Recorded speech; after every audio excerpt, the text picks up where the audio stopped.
Call Him Nemesis by Donald E Westlake. The man with the handkerchief mask said, "All right, everybody, keep tight. This is a holdup." There were 12 people in the bank. There was Mr. Featherhall at his desk, refusing to okay a personal check from a perfect stranger. There was the perfect stranger, an itinerant garage mechanic named Rodney Rod Strom, like the check said. There were Miss English and Miss Filikoff, the girls in the gilded teller cages. There was Mr. Anderson, the guard, dozing by the door in his brown uniform. There was Mrs. Elizabeth Clayhorn, depositing her husband's paycheck in their joint checking account, and with her was her 10-year-old son, Edward Eddie Clayhorn, Jr. There was Charlie Casal, getting $10 dimes, $6 nickels, and $4 pennies for his father in the grocery store down the street. There was Mrs. Dolly Daniels withdrawing money from her savings account again, and there were the 3 bank robbers. The 3 bank robbers looked like triplets. From the ground up, they all wore scuffy black shoes, baggy-kneed and unpressed khaki trousers, brown cracked leather jackets over flannel shirts, white handkerchiefs over the lower half of their faces, and gray and white check caps pulled low over their eyes. The eyes themselves looked dangerous. The man who had spoken withdrew a small but mean-looking .32 caliber pistol from his jacket pocket. He waved it menacingly. One of the others took the pistol away from Mr. Anderson, the guard, and said to him in a low voice, "Think about retirement, my friend." The third one, who carried a black satchel like a doctor's bag, walked quickly around behind the teller's counter and started filling it with money. It was just like the movies. The man who had first spoken herded the tellers, Mr. Featherhall, and the customers all over against the back wall, while the second man stayed next to Mr. Anderson and the door. The third man stuffed money into the black satchel. The man by the door said, "Hurry up." The man with the satchel said, "One more drawer." The man with the gun turned to say to the man at the door, "Keep your shirt on." That was all Miss English needed. She kicked off her shoes and ran pelting in her stocking feet for the door. The man by the door spread his arms out and shouted, "Hey!" The man with the gun swung violently back, cursing, and fired the gun. But he had been moving too fast, and so had Miss English, and all he hit was the brass plate on Mr. Featherhall's desk. The man by the door caught Miss English in a bear hug. She promptly did her best to scratch his eyes out. Meanwhile, Mr. Anderson went scooting out the front door and running down the street toward the police station in the next block, shouting, "Help! Help! Robbery!" The man with the gun cursed some more. The man with the satchel came running around from behind the counter, and the man by the door tried to keep Miss English from scratching his eyes out. Then the man with the gun hit Miss English on the head. She fell unconscious to the floor, and all 3 of them ran out of the bank to the car out front, in which sat a very nervous-looking 4th man, gunning the engine. Everyone except Miss English ran out after the bandits, to watch. Things got very fast and very confused then. 2 police cars came driving down the block and a half from the precinct house to the bank, and the car with the 4 robbers in it lurched away from the curb and drove straight down the street toward the police station. The police cars and the getaway car passed one another, with everybody shooting like the ships in pirate movies.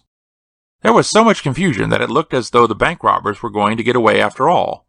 The police cars were aiming the wrong way, and as they'd come down with sirens wailing, there was a clear path behind them. Then, after the getaway car had gone more than 2 blocks, it suddenly started jouncing around.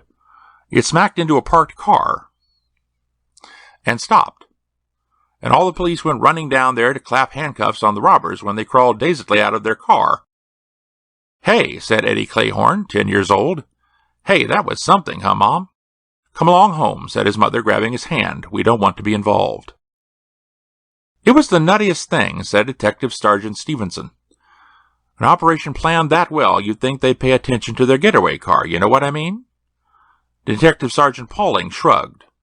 "They always slip up," he said. "Sooner or later, on some minor detail, they always slip up." "Yes, but they're tires." "Well," said Pauling, "it was a stolen car. I suppose they just grabbed whatever was handiest." "What I can't figure out," said Stevenson, "is exactly what made those tires do that. I mean, it was a hot day and all, but it wasn't that hot. And they weren't going that fast. I don't think you could go fast enough to melt your tires down." Pauling shrugged again. "We got them. That's the important thing." "Still and all, it's nutty. They're free and clear, barreling out Rockaway toward the belt. And all at once, their tires melt. The tubes blow out, and there they are. Stevenson shook his head. I can't figure it. Don't look a gift horse in the mouth, suggested Pauling. They picked the wrong car to steal. And that doesn't make sense either, said Stevenson. Why steal a car that can be identified as easily as that one? Why, what was it, a foreign make? No, it was a Chevy, two-tone, 3 years old, looked just like half the cars on the streets, except that in the trunk lid, the owner had burned in "The Scorpion" in big black letters. You could see half a block away. Maybe they didn't notice it when they stole the car, said Pauling. For a well-planned operation like this one, said Stevenson. They made a couple of really idiotic boners. It doesn't make any sense. What do they have to say about it? Pauling demanded. Nothing. What do you expect? They'll make no statement at all. The squad room door opened, and a uniformed policeman stuck his head in. The owner of that Chevy's here, he said. Right, said Stevenson. He followed the patrolman down the hall to the front desk. The owner of the Chevy was an angry-looking man of middle-age, tall and punchy. John Hastings, he said. They say you have my car here. I believe so, yes, said Stevenson. I'm afraid it's in pretty bad shape. So I was told over the phone, said Hastings grimly. I've contacted my insurance company. Good. The car is in the police garage around the corner if you'd come with me. On the way around, Stevenson said, I believe you reported the car stolen almost immediately after it happened. That's right, said Hastings. I stepped into a bar on my route. I'm a wine and liquor salesman. When I came out 5 minutes later, my car was gone. You left the keys in it? Well, why not? Demanded Hastings belligerently. If I'm making just a quick stop, I never spend more than 5 minutes with any one customer. I always leave the keys in the car. Why not? The car was stolen, Stevenson reminded him. Hastings grumbled and glared. It's always been perfectly safe up till now. Yes, sir. In here. Hastings took one look at his car and hit the ceiling. It's ruined, he cried. What did you do to the tires? Not a thing, sir. That happened to them in the holdup. Hastings leaned down over one of the front tires. Look at that. There's melted rubber all over the rims. These rims are ruined. What did you use, incendiary bullets? Stevenson shook his head. No, sir. When that happened, they were 2 blocks away from the nearest policeman. Humph. Hastings moved on around the car, stopping short to exclaim, What in the name of God is that? You didn't tell me a bunch of kids had stolen the car. It wasn't a bunch of kids, Stevenson told him. It was 4 professional criminals. I thought you knew that. They were using it in a bank holdup. Then why did they do that? Stevenson followed Hastings' pointing finger and saw again the crudely lettered words, The Scorpion, burned black into the paint of the trunk lid. I really don't know, he said. It wasn't there before the car was stolen? Of course not. Stevenson frowned. Now, why in the world did they do that? I suggest, said Hastings with heavy sarcasm, you ask them that. Stevenson shook his head. It wouldn't do any good. They aren't talking about anything. I don't suppose they'll ever tell us. He looked at the trunk lid again. It's the nuttiest thing, he said thoughtfully. That was on Wednesday. The Friday afternoon mail delivery to the Daily News brought a crank letter. It was in the crank letter's most obvious form. That is, the address had been clipped, a letter or word at a time, from a newspaper and glued to the envelope. There was no return address. The letter itself was in the same format. It was brief and to the point. Dear Mr. Editor, the Scorpion has struck. The bank robbers were captured. The Scorpion fights crime. Crooks and robbers are not safe from the avenging Scorpion. Warn your readers. Sincerely yours, the Scorpion. The warning was duly noted and the letter filed in the wastebasket. It didn't rate a line in the paper. The bank robbery occurred in late June. Early in August, a Brooklyn man went berserk. It happened in Canarsie, a section in southeast Brooklyn, near Jamaica Bay. This particular area of Canarsie was a residential neighborhood composed of 1 or 2 family houses. The man who went berserk was a motor vehicle bureau clerk named Jerome Higgins. 2 days before, he had flunked a civil service examination for the 3rd time. He reported himself sick and spent the 2 days at home, brooding, a bottle of blended whiskey at all times in his hand. As the police reconstructed it later, Mrs. Higgins had attempted to awaken him on the third morning at 7:30, suggesting that he really ought to stop being so foolish and go back to work. He then allegedly poked her in the eye and locked her out of the bedroom.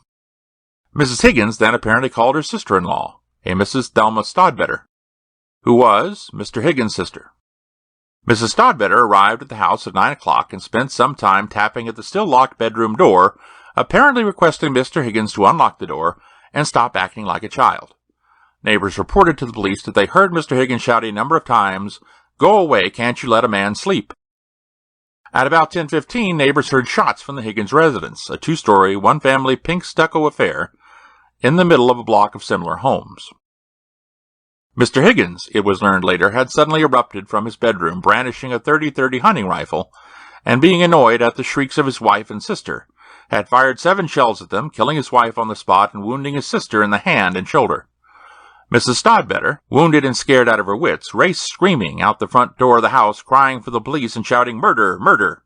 At this point, the neighbors called the police. One neighbor additionally phoned 3 newspapers and 2 television stations, thereby earning $40 in news tip rewards. By chance, a mobile television unit was, at that moment, on the Belt Parkway, returning from having seen off a prime minister at Idlewild Airport. The unit was at once diverted to Canarsie, where it took up a position across the street from the scene of carnage and went to work with a Zoomar lens. In the meantime, Mr. Higgins had barricaded himself in his house, firing at anything that moved. The 2 cameramen in the mobile unit worked their hearts out. One concentrated on the movements of the police and firemen and neighbors and ambulance attendants, while the other used the Zoomar lens to search for Mr. Higgins. He found him occasionally, offering the at-home audience brief glimpses of a stocky, balding man in brown trousers and undershirt, stalking from window to window on the second floor of the house. The show lasted for nearly an hour. There were policemen everywhere and firemen everywhere and neighbors milling around down at the corner where the police had roped the block off. And occasionally Mr. Higgins would stick his rifle out a window and shoot at somebody. The police used loudspeakers to tell Higgins he might as well give up. They had the place surrounded and could eventually starve him out anyway. Higgins used his own good lungs to shout obscenities back and challenge anyone present to hand-to-hand combat. The police fired tear gas shells at the house. But it was a windy day, and all the windows in the Higgins house were either open or broken. Higgins was able to throw all the shells back out of the house again. The show lasted for nearly an hour. Then it ended, suddenly and dramatically. Higgins had showed himself to the Zoomar lens again for the purpose of shooting either the camera or its operator. All at once he yelped and threw the rifle away. The rifle bounced onto the porch roof, slithered down to the edge, hung for a second against the drain, and finally fell barrel first onto the lawn. Meanwhile, Higgins was running through the house, shouting like a wounded bull. He thundered down the stairs and out, hollering, to fall into the arms of the waiting police. They had trouble holding him. At first they thought he was actually trying to get away, and then one of them heard what it was he was shouting, "My hands, my hands!" They looked at his hands. The palms and the palm side of the fingers were red and blistering from what looked like severe burns. There was another burn on his right cheek and another one on his right shoulder. Higgins, thoroughly chastened and bewildered, was led away for burn ointment in jail. The television crew went on back to Manhattan. The neighbors went home and telephoned their friends. On-duty policemen had been called in from practically all of the precincts in Brooklyn. Among them was Detective Sergeant William Stevenson. Stevenson frowned thoughtfully at Higgins as that unhappy individual was led away and then strolled over to look at the rifle. He touched the stock. It was somewhat warm, but that was all. He picked it up and turned it around. There, on the other side of the stock, burned into the wood, were the crudely shaped letters, "The Scorpion." You don't get to be precinct captain on nothing but political connections. Those help, of course, but you need more than that. As Captain Hanks was fond of pointing out, you needed as well to be both more imaginative than most. You got to be able to second-guess the smart boys. And to be a complete realist, you got to have both feet on the ground. If these were somewhat contradictory qualities, it was best not to mention the fact to Captain Hanks. The realist side of the captain's nature was currently at the fore.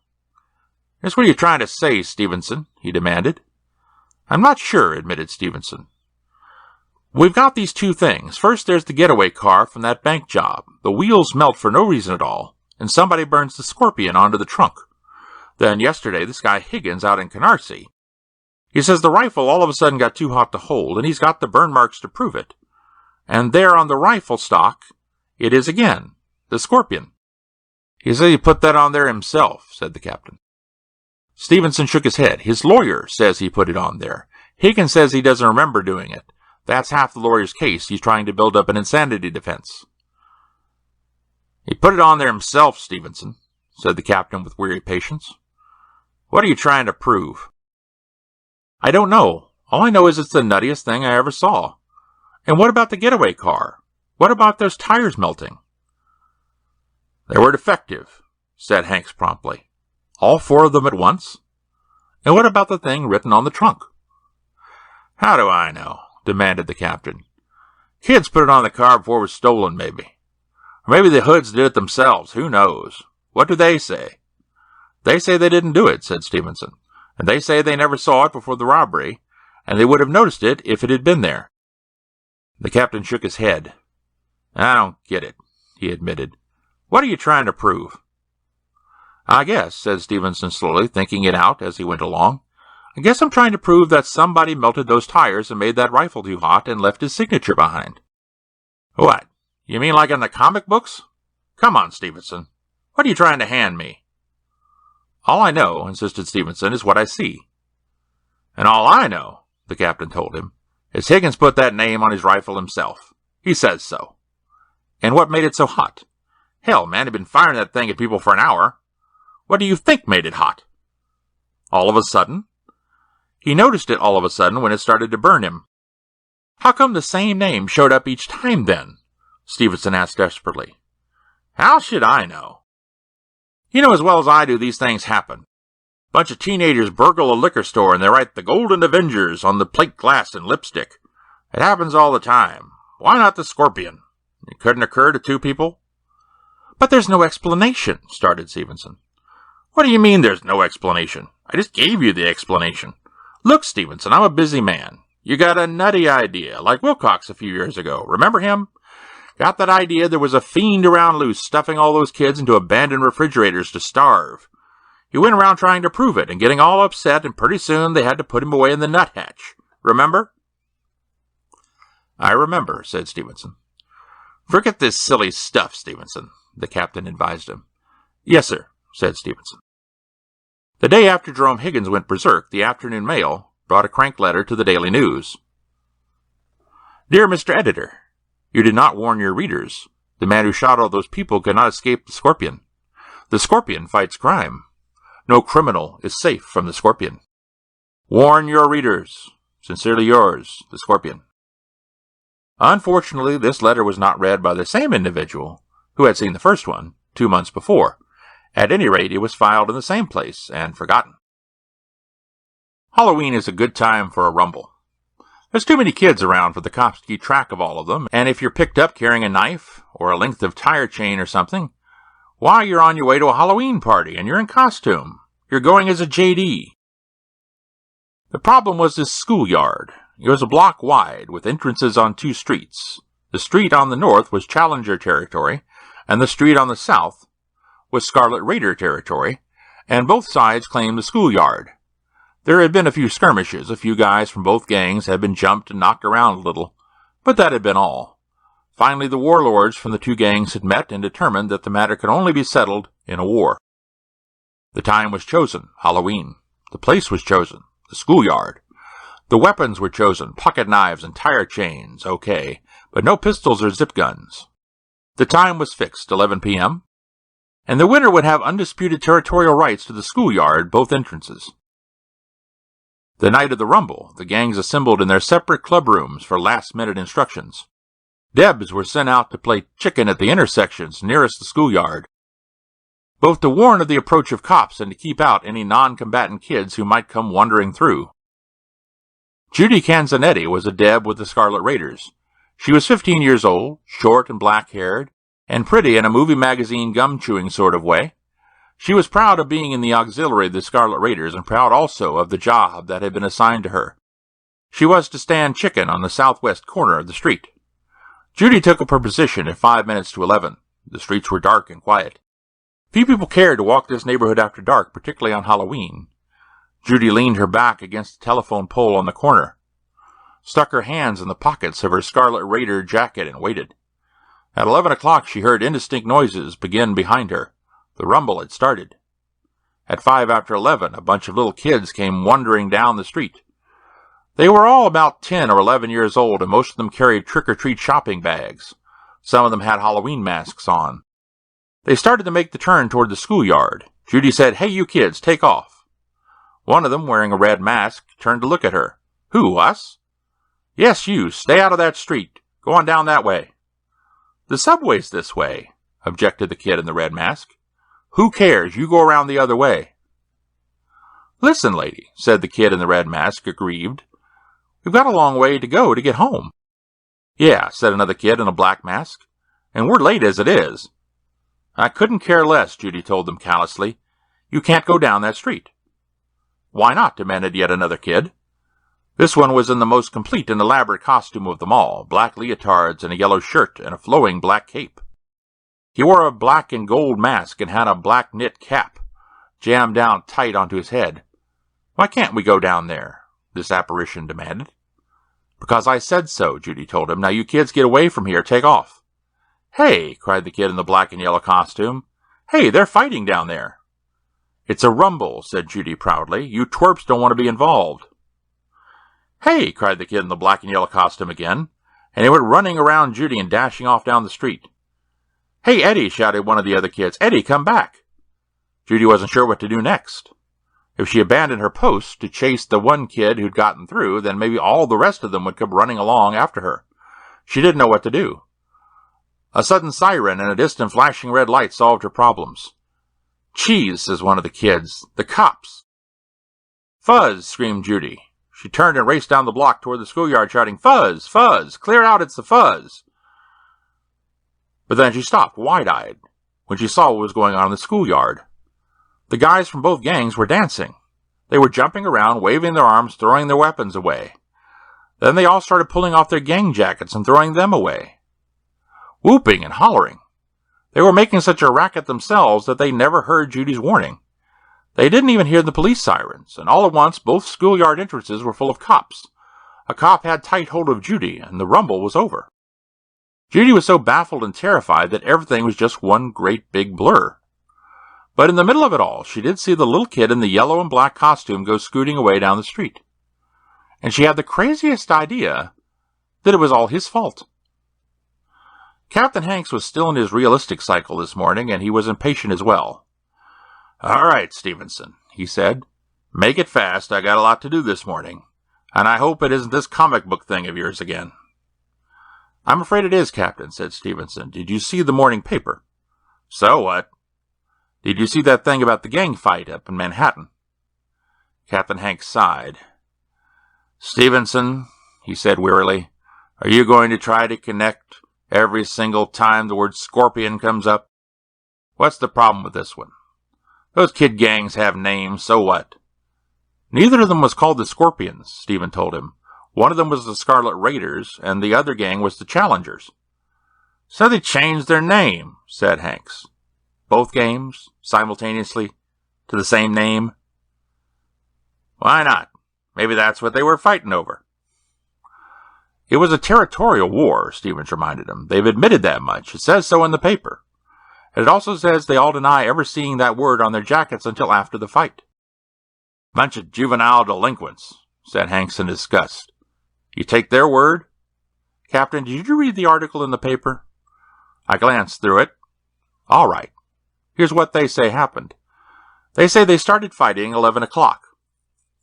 And they just got going when all at once, all the metal they were carrying, knives and tire chains and coins and belt buckles and everything else got freezing cold, too cold to touch. And then their leather jackets got freezing cold, so cold they had to pull them off and throw them away. And when the jackets were later collected, across the name of the gang on the back of each one had been branded the Scorpion. "Now let me tell you something," said Hanks severely. "They heard the police sirens, and they threw all their weapons away. Then they threw their jackets away to try to make believe they hadn't been part of the gang that had been fighting. But they were caught before they could get out of the schoolyard. If the squad cars had showed up a minute later, the schoolyard wouldn't have had anything in it but weapons and jackets, and the kids would have been all over the neighborhood, nice as you please, minding their own business and not bothering anybody. That's what happened.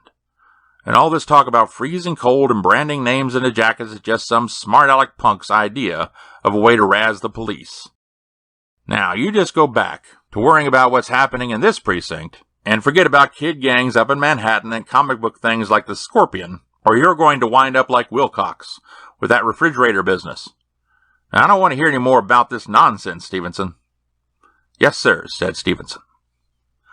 The reporter showed up 2 days later. He was ushered into the squad room where he showed his press card to Stevenson, smiled amiably, and said, "My editor sent me out on a wild goose chase. Would you mind chatting with me a couple minutes?" "Not at all," said Stevenson. The reporter, whose press card gave his name as Tom Roberts, settled himself comfortably in the chair beside Stevenson's desk.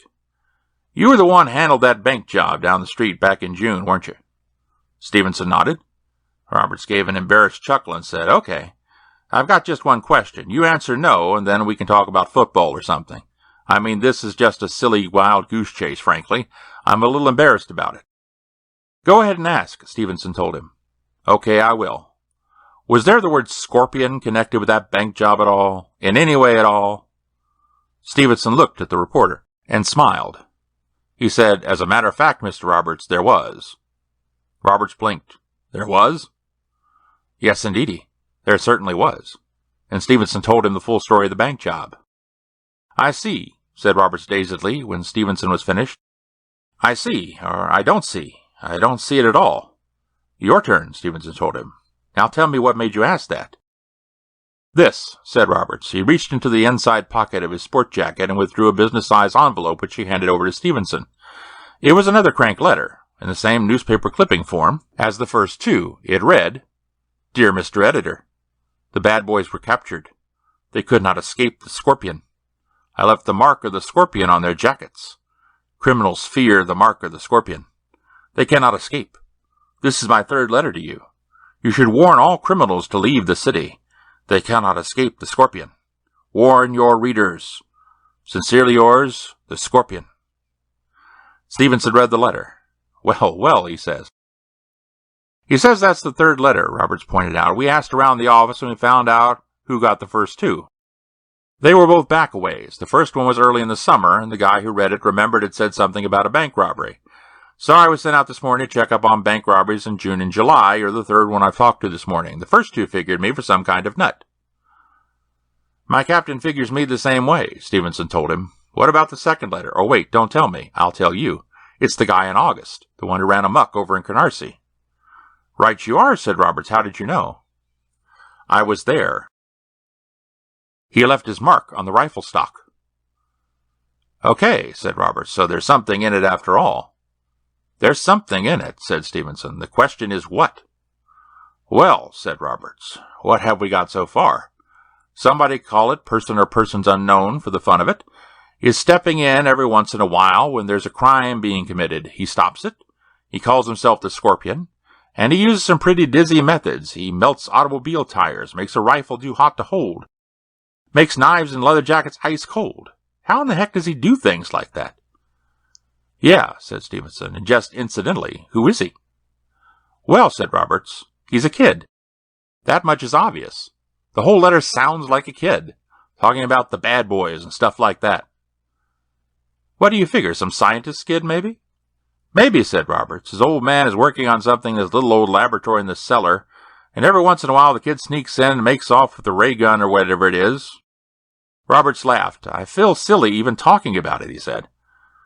"I feel silly too," Stevenson told him, "if I hadn't seen what this kid can do."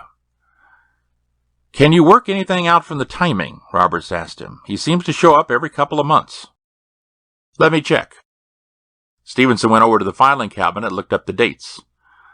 The bank job, he said, was on Wednesday, June 29th at 11 o'clock in the morning. That Higgins guy was on. Here it is, Friday, August 5th, around noon. And this last one was on Halloween, Monday, October 31st at 11 o'clock at night. "If you can see a pattern in there," Roberts told him, "you're a better man than I am." "Well, the first two," Stevenson said, "were in the daytime, during the summer, when school was out. That's all I can figure." Why just those 3? Roberts asked. If he's out to fight crime, he's pretty inefficient about it. He's only gone to work 3 times in 4 months. Well, he's a kid, said Stevenson. I suppose he has to wait until he stumbles across something. And then rush home for Daddy's ray gun. Stevenson shook his head. It beats me. The only one that makes sense is the second one. That one was televised. He probably saw it that way. The other 2 times he just happened to be around. I don't know, said Roberts. Does a kid happen to be around twice in 4 months when there's crimes being committed? Now, the Halloween thing. I can see that. A kid is liable to be out wandering around, maybe go off to a strange neighborhood after he's done with his trick-or-treat stuff. Halloween is a good time for a kid to see some other kids breaking a law. And the thing in Canarsie, like you say, he probably saw that on television. But what about the bank job? That was the first, said Stevenson thoughtfully. That was what set him off. He was there at the time, just by accident, and he saw they were getting away, so he zapped them. And right away he put the drama into it. Right on the spur of the moment he decided to be the Scorpion. Then he sent the letter to your paper. But nothing else happened, and the paper didn't print anything about his letter or what he'd done, and he kind of forgot about it, until he was watching television and saw the Higgins thing. Pow! The Scorpion rides again. And then it died down again until a couple nights ago he saw the rumble and pow all over again. What you're saying, Roberts told him, is that this kid wanders around with Daddy's zap gun all the time. That doesn't seem very likely. Face it, said Stevenson. Daddy's zap gun isn't the likeliest thing I ever heard of either. I don't know how the kid does this. For that matter, it's only an educated guess that it's a kid we're after. Okay, said Roberts. So what do we do now? Now, said Stevenson, I think we talk to the captain. And then I have a feeling we'll be talking to the FBI. Judy Canzanetti was a frightened girl. First there had been that crazy thing in the schoolyard, and then being dragged in by the police, and then being chewed out by Mom, and now here she was being dragged in by the police again for absolutely nothing at all. They were all there in the big empty room like a gymnasium in the police station. The guys and devs from both gangs all milling around and confused, and the cops were taking all the kids out one at a time and questioning them. When the cop pointed at her and said, "Okay, you're next," Judy almost broke into tears. This wasn't like anything she knew or anything she could have expected. This wasn't like after the rumble with the guys wisecracking the cops and nothing to worry about but a chewing out from Mom. This was scary. They were taking people out one at a time to question them, and nobody was coming back into the room. And who knew what happened to you when it was your turn? Come on, said the cop. Step along. She stepped along, numb and miserable. There were 4 men in the room to which she was led. They were sitting behind a long table, with notebooks and pencils and ashtrays on the table. In front of them was a straight-backed, armless chair.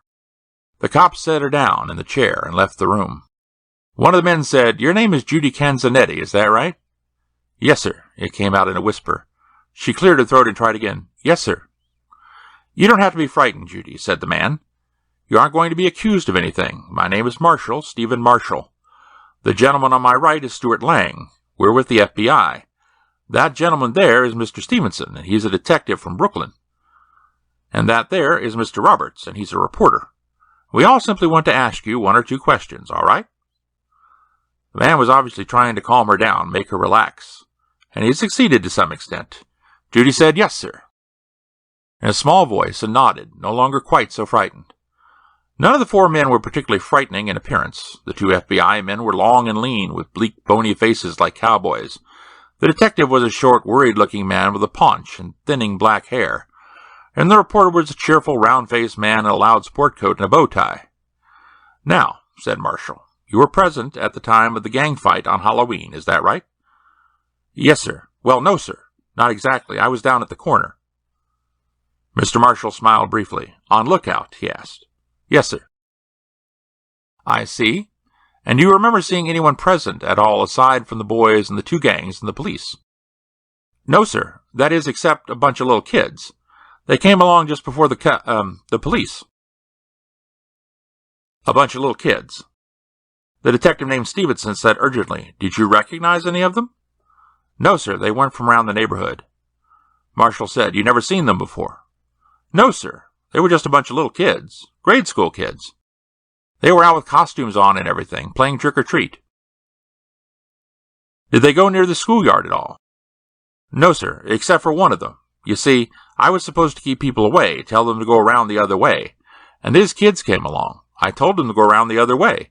But they said they had to get to the subway. The subway? Echoed Stevenson. Yes, sir. They said they were out too late anyway, and it was a long way to go to get home. The man named Marshall said, You said one of them did go down by the schoolyard. Yes, sir. I told them all to go around the other way, and the one kid said, Hey, they're fighting, or something like that, and he ran down the street. I tried to stop him, but he got away from me. And then what happened? Asked Stevenson. Then I saw the fuzz of the police coming. I ran down to warn everybody, and all the guys were jumping around throwing their coats away. And the little boy? I didn't see him at all anymore, except after the police came. I saw him running around the corner. What did the boy look like? Stevenson asked. Gee, I don't know, sir. You don't know? No, sir, he was in his Halloween costume. The four men looked at one another. A costume, said the one named Roberts, the reporter. My God, a costume. Yes, sir, said Judy. It was all black and gold, tight black pants and a yellow shirt and a black cape and a funny kind of mask that covered his face, black and gold. And a kind of cap like maybe a skull cap on his head, black. Only it was knit, like the sailors wear in the Merchant Marine. Black and gold, said Roberts. He seemed awed by something. So you can't identify this boy at all, said Stevenson forlornly. One of the other kids called him Eddie, he said, suddenly remembering. They spent 15 minutes more with her, going over the same ground again and again, but she just didn't have any more to tell them, and finally they let her go. Mr. Featherhall and Miss English were distant but courteous. It was, after all, banking hours. On the other hand, these four men were police and FBI on official business. It has been a rather long time, Featherhall objected gently. Well over 4 months. It seemed to me, said Miss English, that the police took the names of all the people who'd been here at the time of the robbery. There may have been other people present, suggested Marshall, who left before the confusion was over. There are any number of people in the world who like to avoid being involved in things like this. I can certainly appreciate their position, said Miss English, reminiscently touching her fingertips to her head. Miss English was very brave, Featherhall told the police. She created the diversion that spoiled their plans. Yes, we know, said Marshall. We've heard about what you did, Miss English. To tell the truth, she said primly, I was most concerned about the boy. To be exposed to something like that had its tender... Boy, interrupted Stevenson rudely. Did you say boy? Well, yes, said Miss English. There was a little boy in here at the time with his mother. Didn't you know? No, we didn't, said Marshall. Could you describe the boy? Well, he was, not more than 10 years old, if that. And it has been a long time, as Mr. Featherhall said. He was just a child, a normal average child. Not exactly average, said Stevenson cryptically. You said he was in here with his mother, said Marshall. That's right. I've seen her in here a number of times. Yes, of course, said Marshall. Has she been here since the robbery? Asked Stevenson. Yes, I believe she has. So that you would recognize her if you saw her again. Yes, I would. I'm sure I would. She almost always comes in with the boy. Oh, no, she doesn't. Not anymore. Not since school started. But she did all summer. She comes in often, then? I believe so, said Miss English. Fairly often. Marshall produced a small card, which he handed to Miss English. The next time she comes in, he said, we'd appreciate it if you'd call us at that number. Ask for me, Mr. Marshall. I will, said Miss English. I surely will. The four of them sat talking in Marshall's office. Tom Roberts had his shoes off, his feet on the windowsill, his spine curved into a chair, and a cigarette dangling from the corner of his mouth. He had one eye closed and was sighting between his socked feet at the building across the way. The thing that bothers me, he said, the cigarette waggling in his mouth, is just that I'm sure, as I can be, that I'll never get to write a word of this story. You gimlet-eyed types will clamp down on this kid, and that'll be the end of it. Security, by George. National defense. I wonder whatever happened to the freedom of the press. The press overworked it, Marshall told him. The thing is, said Lang, whatever weapon or machine this boy is using, it's something that the government knows absolutely nothing about. We've sent up a report on the effects of this thing, whatever it is, and there's been the damnedest complete survey of current government research projects you can imagine. There is nothing at all like it, even on the drawing boards. Whatever the boy is using, said Marshall, and wherever he got it from, it isn't a part of the government's arsenal of weapons. Which it has to be, Lang added. Can you imagine a weapon that selectively increases or decreases the temperature of any particular object or any specific part of an object from a distance? I wouldn't like to be sitting on a stockpile of hydrogen warheads with somebody aiming that weapon at me. He simply presses the hot button and blooey. You see a jet bomber coming, said Marshall. You point the weapon, press the cold button, and flame out. That pilot bought the farm. What I'd like to know, said Lang, is where he got his hands on this thing in the first place. Not only is there no machine or weapon we know of which can do this sort of thing, but our tame experts assure us that no such machine or weapon is possible. Great, said Stevenson. We're looking for a 10-year-old kid armed with a weapon that no adult in the country could even imagine as possible. The phone rang at that point, and for a second no one moved. They all sat and looked at the jangling phone. And then Marshall and Lang moved simultaneously, but it was Marshall who answered. Marshall here. The others watched him, heard him say, Yes, Miss English, right. Reached forward on the desk for pad and pencil. Right, got it. You're sure that's the one? Right. Thank you very much. Marshall cradled the phone and looked at the others. The woman came in. Her name is Mrs. Albert J. Clayhorn, and she lives on Newkirk Avenue. Miss English said the number would be near East 17th. 5 blocks from the bank, said Stevenson. And about 80 blocks from Higgins' house, said Roberts. That's why it took him so long to go to work that time. He saw what was happening on television, grabbed his weapon and his trusty bike, and went riding out to Canarsie. The scorpion rides again. Marshall looked at his watch. It's only a little after 1, he said. We can talk to the mother before the boy comes home. Right, said Stevenson, getting to his feet. Mrs. Elizabeth Clayhorn was a short, roundish, pleasant-faced woman in a flower-patterned apron. She looked at the identification Marshall showed her and smiled uncertainly. FBI? I don't Well, come in. Thank you. The living room was neat and airy. The 4 men settled themselves. Marshall, uncomfortably, was the spokesman. I'm going to have to explain this, Mrs. Clayhorn, he said, and frankly, it isn't going to be easy. You see, he cleared his throat and tried again. Well, here's the situation. Someone in New York has a rather strange machine of some sort. Well, it's sort of a heat machine, I suppose you could say. And we've traced it through its use to your son. To Eddie? Mrs. Clayhorn was looking very blank. Eddie? I take it, said Marshall, instead of answering, that your son hasn't told you about this machine. Well, no. Well, of course not. I mean, he's just a little boy. I mean, how could he have any sort of machine? What is it, a blowtorch, something like that? Not exactly, said Marshall. Could you tell me, Mrs. Clayhorn, what your husband does for a living? Well, he runs a grocery store. The Bohacks up on Flatbush Avenue. I see. Lang took over the questioning. Are there any other persons living here, Mrs. Clayhorn, any boarders? No, there's only the 3 of us. Well, is Eddie interested in anything of a scientific nature? In school, perhaps? Oh, Lord, no. He hasn't had any real science subjects yet. He's only in the 5th grade. His best subject is history. That's because he likes to read. And history's all reading. He got that from me. I read all the time. He doesn't have one of these junior chemistry sets, then, or anything like that. No, not at all. He just isn't interested. We even got him an erector set last Christmas, and he played with it for a day or 2 and then gave it up completely, and went back to reading. The thing is, said Stevenson, with ill-concealed desperation, he does have this machine. Are you sure it's Eddie? Yes, ma'am, we're sure.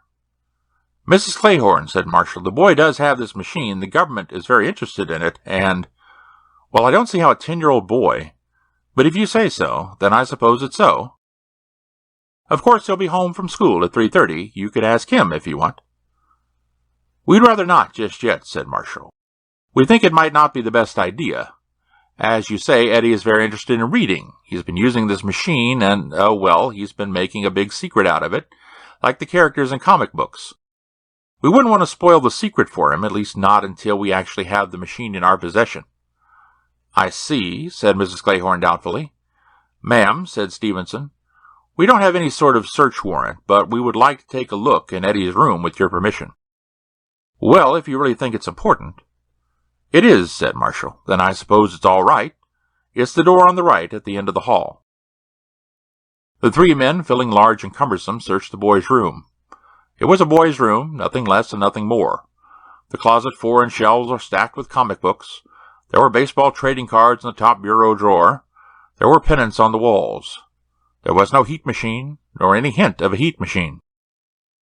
"I just don't know," said Marshall at last. "Unless he carries it all the time," said Lang. "Sure," said Stevenson. "That's why he had it with him in the bank that day." "Maybe," said Marshall. "I just don't know. You know, I really don't believe there is a machine." "Of course there is," said Stevenson. "We've seen what it can do." "Oh, I'm not denying the boy caused those things, but I just have the completely insane conviction that there isn't any machine." Marshall shrugged. "Ah, well, never mind. Let's go back and soothe the mother." They soothed her, which took some doing, not because she was at all worried, but because she was so curious she could hardly sit still. But Marshall, by looking very stern and official, and by speaking in round, long-syllabled sentences, finally convinced her that the welfare of the nation was absolutely dependent upon her not mentioning anything at all about this visit to Eddie under any circumstances. "We'll be back to talk to the boy in a day or two," Marshall told her. "In the meantime, we'd prefer him not to be forewarned." "If you say so," she said, frowning. The school principal, a gray battleship named Miss Evita Dexter, was irate.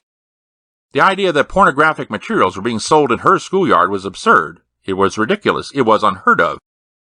Stevenson assured her that, adjectives notwithstanding, it was happening, and they were going to have a shakedown of the student body, whether Miss Dexter liked it or not.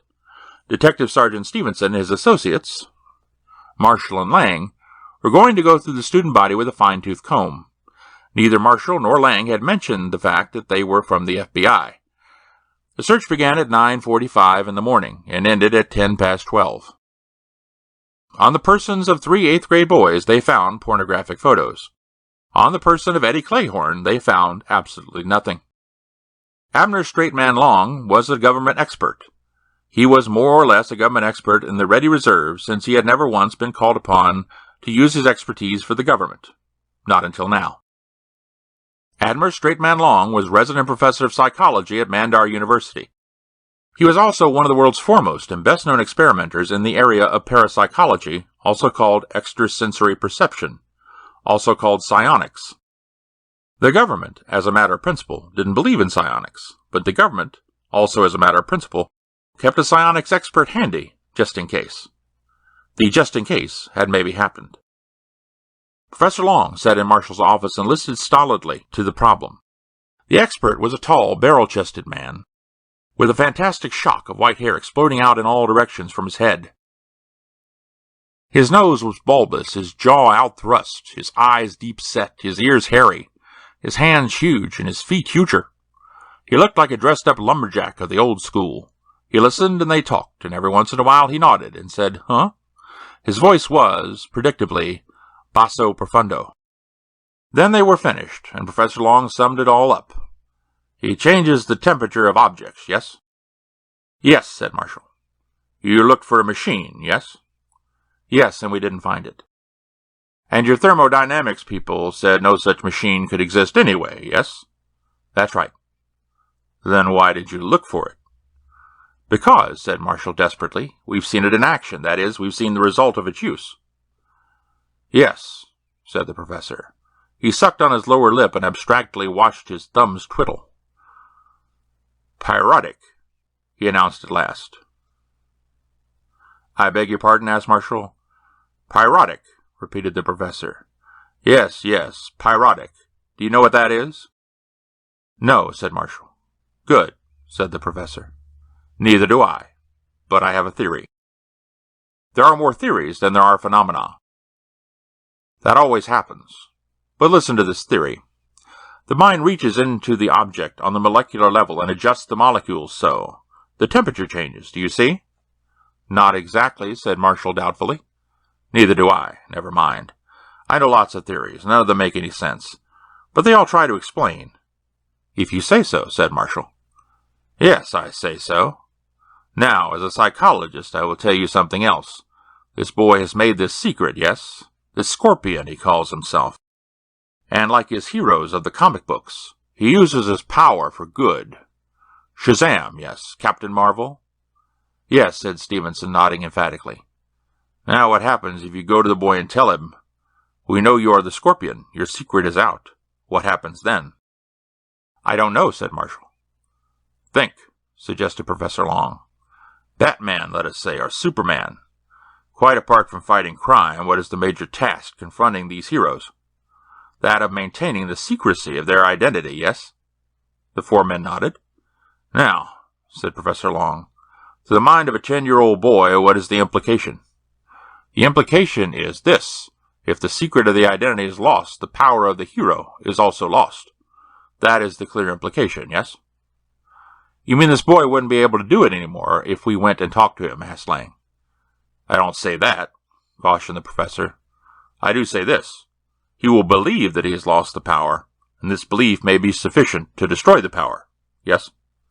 "In other words," said Marshall, "you're saying that we can't ask this boy how he manages his stunt, because if we do, then he probably won't be able to manage it anymore." "A distinct possibility," said the professor, "but only a temporary possibility. The drama of the Scorpion will not, I imagine, survive puberty." "But will the ability survive puberty?" "No one can know. No one can even guess." "Well, here's the thing," said Marshall, not downgrading your theories at all, Professor. "They are nevertheless still only theories. Frankly, given my choice between an impossible machine and a boy with the power to think things hot and cold, I'll give the impossible machine the edge. At this point, accepting the idea of the machine, our next move is simple. We go ask the boy to give it to us. From what you say, we can't even do that." "My best advice," said the professor, "will be to keep the boy under careful surveillance for the next 3 or 4 years. Gradually get to know him. Carefully work out a long-range program involving his reading habits, the attitude of his teachers and parents, the sort of external stimuli to which he is—" "Fellas," said Robert suddenly. "Oh, fellas." They turned to look at him. He was in his favorite pose, shoes off, feet up on the windowsill. He was now pointing at the window. "Do you fellas see what I see?" he asked them. They saw. The window was frosting. It was rainy, humid, mid-November day, and the moisture was condensing on the window pane. It was condensing, and then it was freezing. It didn't take long. No more than a minute passed from the time Roberts noticed the thing beginning until the time it was complete. And then they watched various specific sections of the window defrost again. It was a very strange-looking window. It was covered with frost, but there were lines of bare window, as though the frost had been scraped away. The lines formed letters, and the letters formed words, and the words were, "Pooh, Mom told me." "My God," said Marshall. "Well, well, well, well, well," said Stevenson.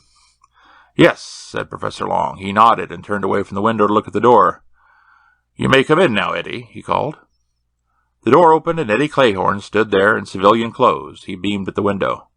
"That was tricky," he said. "So," said Professor Long. "I was mistaken, eh? Exposure does not spoil things, is that it?"